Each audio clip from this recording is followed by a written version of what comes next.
pour éloigner les cerfs du jardin. Cerf de Virginie Odocoileux virginianus. Dans nos jardins, les cervidés, cerfs de Virginie, aussi appelés chevreuils, dans l'est de l'Amérique du Nord, divers autres cervidés ailleurs, causent d'énormes dégâts, mangeant nos légumes et fruits, décimant nos plates, bandes de fleurs, brisant nos haies de tuya et plus encore. Comment peut-on les éloigner? Réaction rapide. La réaction initiale que devrait avoir tout bon jardinier quand il voit un premier cerf sur son terrain ne devrait pas être de s'écrier « Ah, qu'il est mignon !» et d'aller chercher l'appareil photo, mais de sortir dehors en criant et en lançant des pierres. Accompagné d'un chien qui jappe férocement, si possible. Tant que l'animal ne sait pas qu'il y a quelque chose d'intéressant à consommer sur votre terrain, il ne sera pas plus porté à le visiter que n'importe quel autre. Faites-lui peur dès le départ et il évitera le secteur. Une fois qu'il a découvert qu'il y a un garde-manger extraordinaire chez vous, des plates-bandes pleines d'ostas ou des pommiers remplis de fruits, il sera difficile de le dissuader par la suite. Les effaroucheurs et répulsifs à tour de rôle. Il y a des dizaines d'effaroucheurs et répulsifs, commerciaux ou de fabrication maison.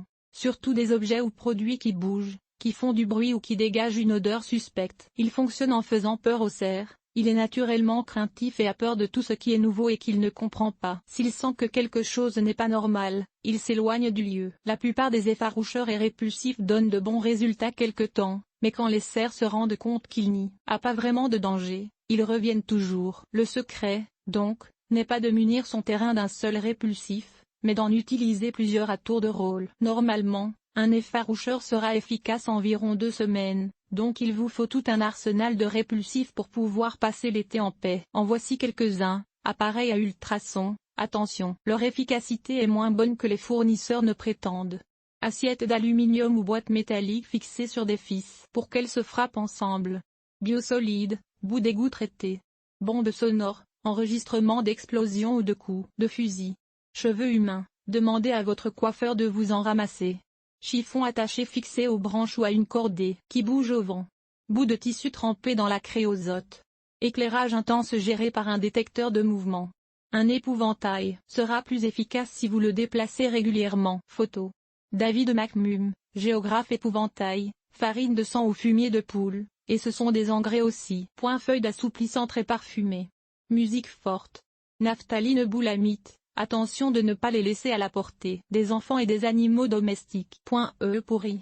Plantes répulsives, achillée, ail, aneth, armoise, ciboulette, estragon, lavande, oignon, origan, saugerus, tanésie, étain. Poils de chat ou de chien. Pulvérisation à base d'ail. Répulsifs à cerfs commerciaux, Plant Skid, Bobex, etc. Savon Irish Spring ou tout autre savon très parfumé. Urine de prédateurs. On peut acheter des urines de coyotes, de renards et même de lions. Notez que plusieurs de ces répulsifs sentent tellement mauvais ou font tellement de bruit que vous non plus ne voudrez fréquenter votre terrain. Le seul effaroucheur qui fonctionne à long terme, l'arroseur avec détecteur de mouvement, faire peur aux cerfs en les aspergeant d'eau. Photo. Contexte. Seul un effaroucheur semble fonctionner à long terme et c'est l'arroseur muni d'un détecteur de mouvement. On peut en trouver dans le commerce, chez Irrigation Dépôt, par exemple, mais les plus technologiquement avancés parmi les lecteurs pourraient sans doute s'en fabriquer un eux-mêmes. Vous le branchez à un tuyau d'arrosage et vous le dirigez sur la partie du terrain en question. Dès que l'animal passe devant, que ce soit le jour ou la nuit, il se fait arroser. Évidemment, se faire mouiller ne fait pas de mal au cerf, mais il a été touché et cela lui fait peur, beaucoup plus peur que des sons, ou des mouvements ou des odeurs. Il ne s'y habituera pas.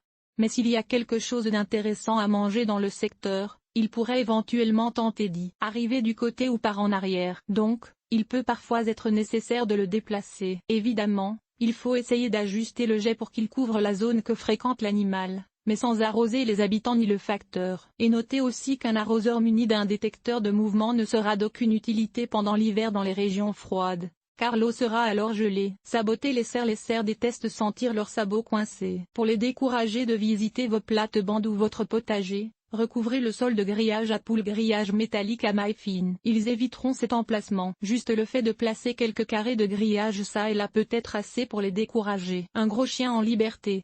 Surveillez chien, loup.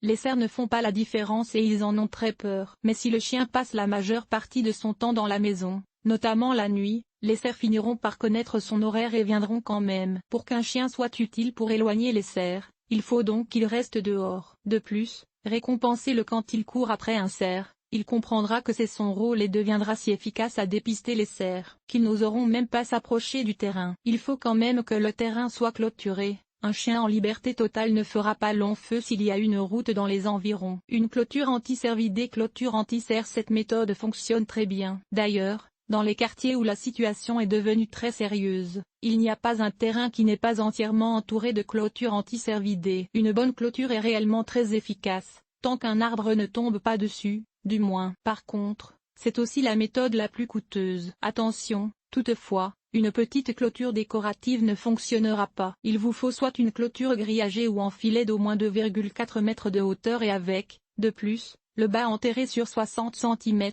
car les cerfs n'hésiteront pas à creuser pour atteindre leur but. Oui, vous m'avez bien lu, la clôture anti-cerf vraiment efficace doit mesurer au moins 3 mètres. Vous pouvez trouver assez facilement sur le marché une clôture anti-cervidés, clôture à cheveuil, qui est faite d'un filet noir, mince qui est très discret, mais aussi très efficace. Il y a toutefois une autre option pour une clôture anti-cerf. D'accord, un cerf peut sauter une clôture de 2 mètres s'il n'y a pas d'obstacle de l'autre côté.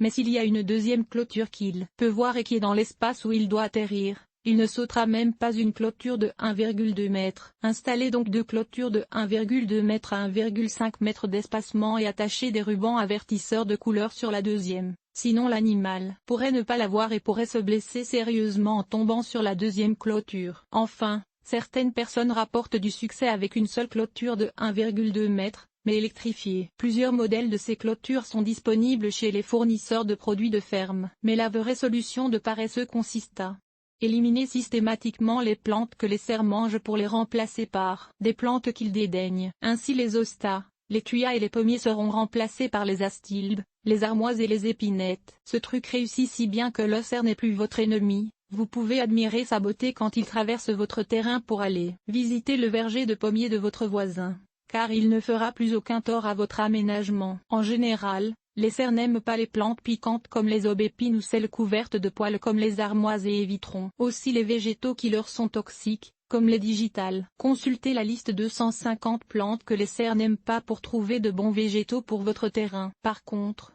la liste présentée n'est pas coulée dans le béton. D'un côté, les cerfs ont des goûts très variables d'une région à une autre et il est possible que dans certaines ils apprennent à manger des choses qu'elles ne consomment pas ailleurs. Surtout, cependant, les cerfs peuvent ingérer presque n'importe quoi quand ils sont complètement affamés, comme il arrive parfois à la fin d'un hiver très dur. Toutefois, si le gros de votre aménagement est fait avec les plantes citées, vous aurez une bonne longueur d'avance. L'information publiée ici vient en grande partie du livre Les 1500 trucs du jardinier paresseux, en vente partout en librairie.